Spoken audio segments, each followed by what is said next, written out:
All right. Look at this little thing here. Little glass. This is a what's often called Vaseline glass or uranium glass, probably from the Great Depression era, early part of the 20th century. A little glass dish. You see it's got like a yellowish color to it. It's kind of a greenish, yellowish sort of coloration to the glass. And this glass was actually sold for food use. You know, this would be something that you would serve food out of whenever it was originally made. But, like I said, this glass has uranium in it. The element uranium in the form of uranium dioxide, that's actually the thing that gives it the color. It's the chemical that's in the glass to color it. So uranium, everybody knows, oh, uranium, that's radioactive, right? So have here a Geiger counter, and we're going to see what we can do with the radioactivity that's in this glass. So, first of all, if it's radioactive, why am I holding it and touching it, and why in the world did they sell this for use with food? All right, well, first of all, uranium, even though we say it's radioactive, comparatively speaking, it's not that radioactive compared with a lot of other things. And uranium has two main isotopes. One of the two is much more abundant. 99.3% of all uranium, naturally occurring uranium, is uranium-238. And that has a half-life of about the age of the Earth, 4.6 billion years. So that's a really long half-life. So with any kind of radioactive substance, the longer the half-life, the less radioactive it is, because it takes longer for it to decay. So for a given amount, that means that at any given time, there's less decays going on. So long half-lives are less radioactive. And the other thing with this glass is the uranium dioxide content might be 2%. So there's only about, by weight, 2% of this is uranium dioxide. And uranium dioxide is a compound, so you have to take into consideration that there's 2 oxygen atoms on there too that add to the mass, and that ends up being that there's not a whole lot of uranium in here. And the other thing with this, why would they sell it for food purposes? Well, back in 1930, they didn't really view it as much of a problem. And even today, you could eat and drink out of this, and it's not going to hurt you. The only risk that you would have is if you put something in here that's acidic, say like tomato juice or citrus or something like that, and you leave it sit for a long period of time, hours to days, and then you were to consume that liquid, you could leach a small amount of uranium into the liquid, but it still wouldn't be that much. And probably a much bigger hazard in glass and old ceramics and glassware than uranium would be lead. So a lot of the older Fiesta ware, and stuff like that, they had uranium in those too. But many old ceramics also had lead in the glazing. And lead is like being, even though lead isn't radioactive, it still has a chemical toxicity that's quite high, and it's worse than uranium. If you look at the exposure limits for uranium versus lead, like in drinking water, the uranium has an exposure limit of 2x higher than lead. So lead is 15 parts per billion, and uranium is 30 parts per billion. So lead is considered to be more toxic than uranium. But really, how bad is it? So I am holding this, and I am not in any slightest bit worried about the radioactivity that is produced by the uranium that's in this glass. So we're going to demonstrate it right now using the Geiger counter. So we'll put this over here, off to the side, turn the Geiger counter on. Okay. It's on. You can hear it beeping. That beeping is background radiation. So that's the probe right here. And every time you hear a beep, it means that there is basically a detection event inside the Geiger tube that's inside this probe. So that could correspond to basically like one radioactive event. So where does background radiation come from? Most background radiation comes from radon. Radon is a gas that's produced by the decay of uranium and thorium in the Earth's crust. And that radon is a gas, so it comes out, it's in the air, and radioactivity is produced by the radon in the form of alpha particles. So this Geiger counter will detect all kinds of radiation, ionizing radiation. So for whether it's from radon, whether it's particles from outer space, particles from the sun, other radioactive elements that are in the ground and have gotten into the air in the form of dust, could be picked up by this probe. So there's background radiation in this room right now. This Geiger counter is set to 1x setting, so that means that every beep is basically one count, one event inside the tube. So let's take our uranium glass and put it up to the counter. Obviously,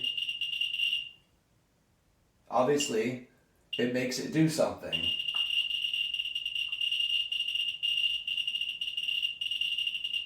About 1,000 counts per minute on this Geiger counter.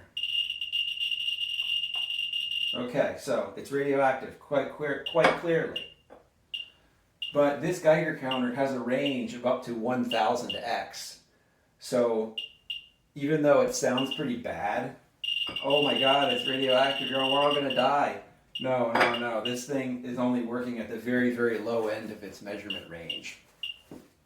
So the radiation that's produced by uranium, natural uranium, is alpha radiation. So alpha radiation is a helium nucleus. So if you take an atom of helium, you strip away the electrons, and you're left with 2 protons and 2 neutrons in a helium, your average helium nucleus. That is what's produced by alpha radiation. So when the uranium atom decays, it basically breaks apart. It forms an alpha particle, and then I believe it decays to radium, or I don't know the whole decay chain. And then what can happen is that, let's just say it's radium. Radium may be an emitter of a different kind of radiation, alpha, beta, or gamma. And inside this glass, because this glass, is made up of natural uranium this is decades old, there's going to be very small quantities of radium, radon, polonium, other elements that are on that decay chain from the uranium that can contribute to the radiation that's produced by this. So even though uranium itself is an alpha emitter, and alpha particles are relatively non-penetrating, I'm going to show you that the radiation from this is actually kind of penetrating, at least from what we can detect on the Geiger counter. So let's turn her back on. So alpha particles, you learn alpha, beta, gamma. Alpha particles, that helium nucleus is being thrown off at high velocity, and alpha particle being kind of heavy, you can stop them with like a sheet of paper, right? That was always the the thing we were showing. Stop the alpha radiation with a sheet of paper. Now, I don't have, let me use a paper towel.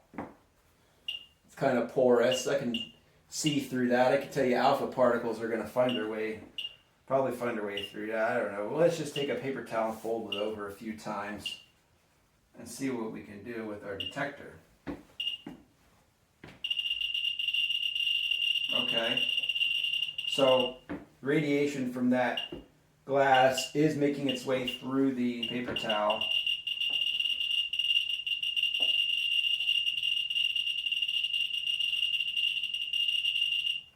It doesn't have much effect on the counts per minute that I'm getting.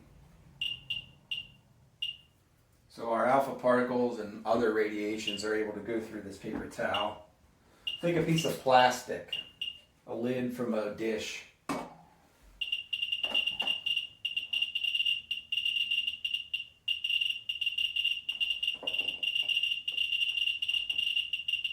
Okay, so that, obviously there's still radiation getting through, but it's only about half as much. So I was only hitting 500 counts per minute. So this plastic is shielding half of the radiation. Then we got some aluminum foil. One layer of aluminum foil.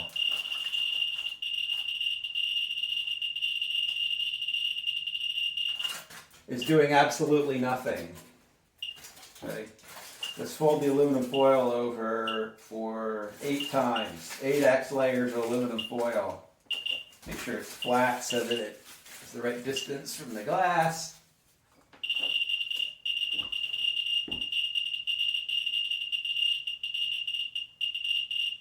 So 800 counts per minute. So that thickness of aluminum foil shields about 20% of the radiation. So the plastic was actually more effective than the metal, believe it or not. It's kind of impressive, right? Let's try stainless steel. Bowl, a stainless steel mixing bowl here. Be careful we don't drop anything. Actually, let's flip it.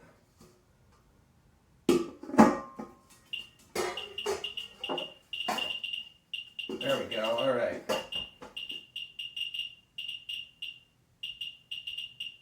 Just under 200 counts per minute. So the stainless steel mixing bowl is able to shield 80% of the radiation. Okay. Let's take this thing. This is a ceramic tile, like a big terracotta floor tile. Now this has got some serious thickness to it. Okay, let's put that on there.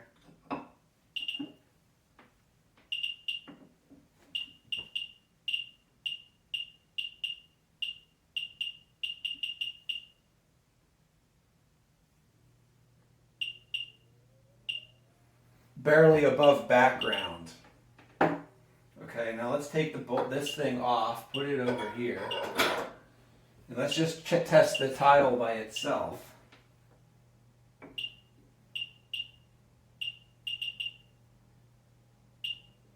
So the tile basically is blocking all of the radiation, although a tile like this is going to have minerals in it that are probably radioactive and would be giving you background radiation. Obviously, I can't tell if it's above background or not, but that's a very effective shield. Let's just try regular air. Okay, so let's put, that was about 3/4 of an inch thick, so let's do 3/4 of an inch of air.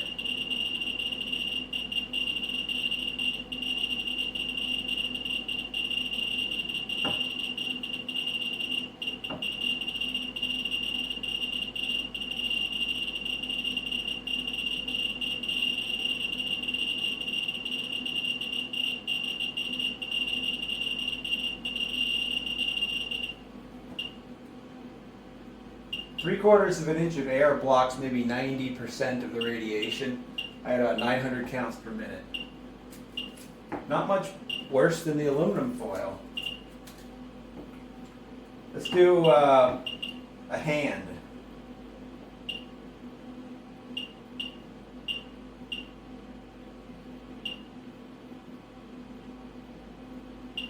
hand is a great shield.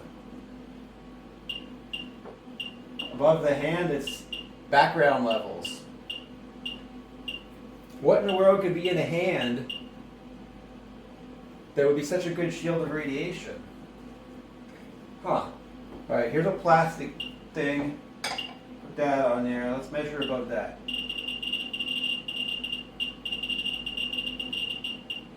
Once again, the plastic is shielding at 500 counts per minute. It's just as effective as the other piece of plastic. Now, add some dihydrogen monoxide. This is a special chemical that's only found in very rare, it's a very, very rare, unique substance called DHMO, dihydrogen monoxide, and,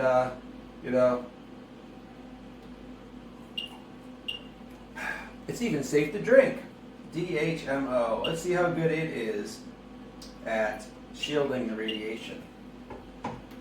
Uh-oh. Don't want to spill it. This stuff is very expensive.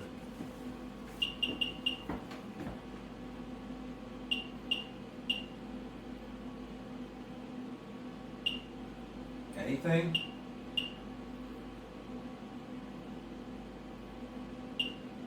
Wow. That's pretty good, right?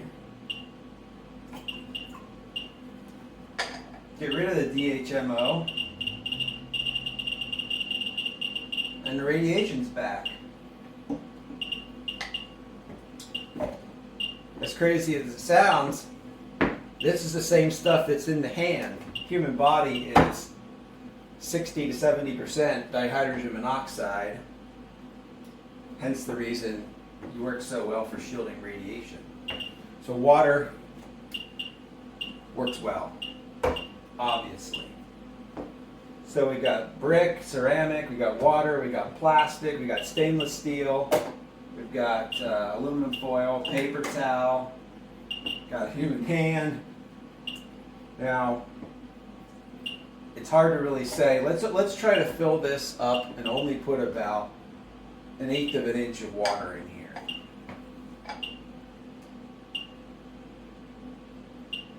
Just a little bit.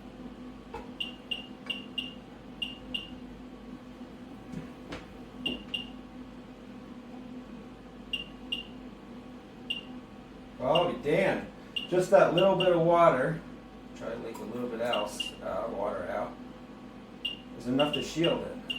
Totally shield it almost.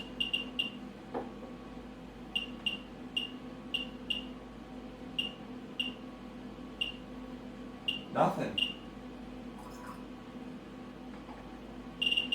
Okay, so missing a little bit of water. Now it's 400 counts per minute. Let's wet the paper towel down. So remember how bad the paper towel was at shielding? We got a soaking, stinky, wet paper towel, nasty, dripping, sopping wet. So,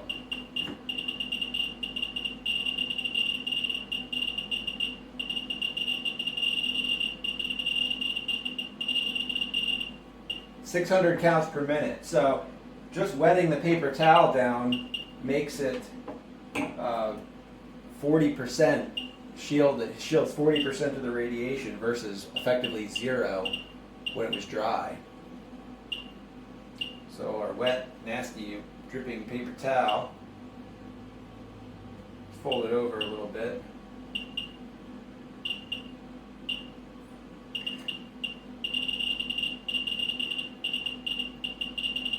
.400 counts per minute. 60% shielding. Pretty good, right?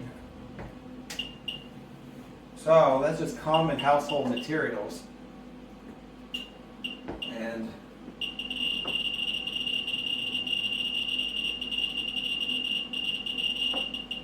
their effect on this. So how much air do I actually need to get to stay at background levels? So here's like a foot of air. We call that background. 6 inches. 6 inches of air blocks 80% of the radiation. We're only at 200 counts per minute. 3 inches of air, 600 counts per minute. 1 inch of air, 800 counts per minute. So obviously the radiation that's produced doesn't go very far.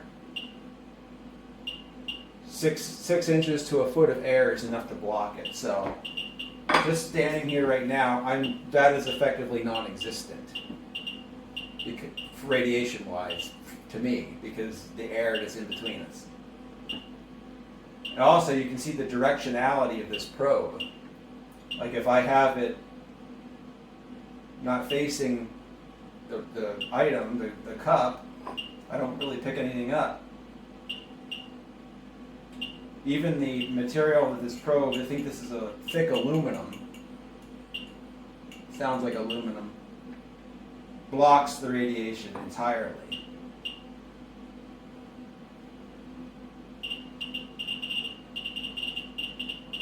It has to be pointed at it because the metal this is made from is enough to shield it.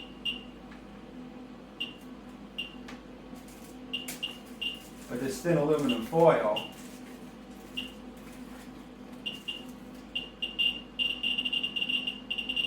by itself isn't a very good radiation shield. At least with the types that are coming off of this glass.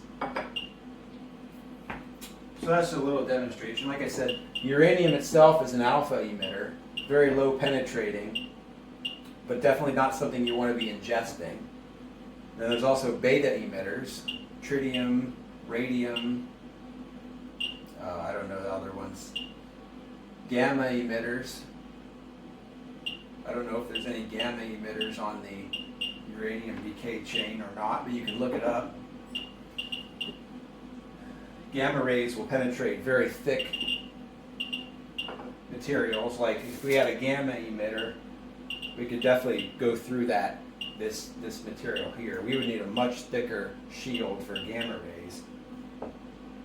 Water is a great shield, dihydrogen monoxide. How about, this is plastic. Plastic is like a hydrocarbon. It's basically hydrogen atoms and carbon atoms.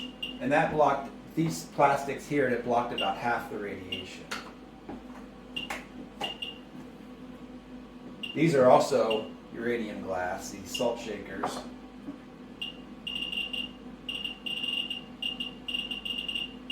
They're not nearly as radioactive as the yogurt cup was. This is a much more, I got about 1,000 counts per minute out of this. Yeah. And then here, I'm getting barely 300.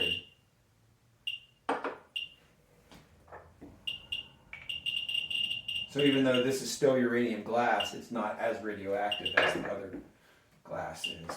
So there's salt in here. Does having the salt, I use this on my food. Does having the salt in this thing make the salt radioactive? I don't know, let's see. Pour the salt out. All right, there's our salt. So we got our aluminum foil. Make sure we don't have any contamination. Seems okay.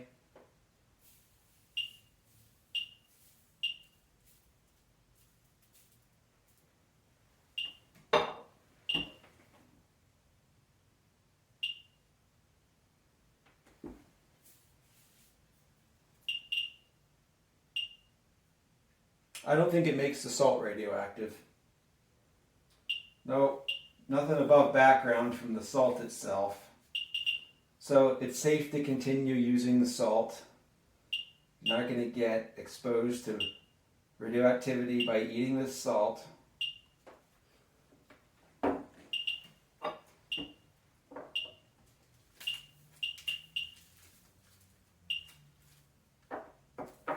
So So that's basically the story.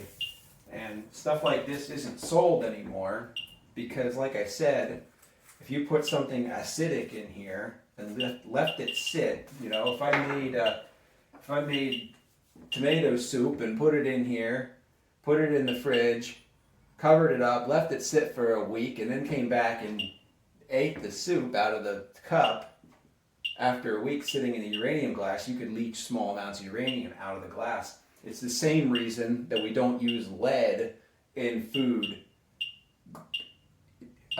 utensils anymore, because there can be leaching into the food under certain conditions and you can expose people to it. But just handling this and having it sitting around and having my salt in it poses no threat whatsoever. And if I wanted to raise a toast on New Year's Eve with the alcohol in here, it would not be any harm whatsoever because it would only be in here for a minute or so. So that's uranium glass. Background radiation and different materials that will shield against, you know, whatever mixture of ionizing radiation is coming from this glass. So that's it.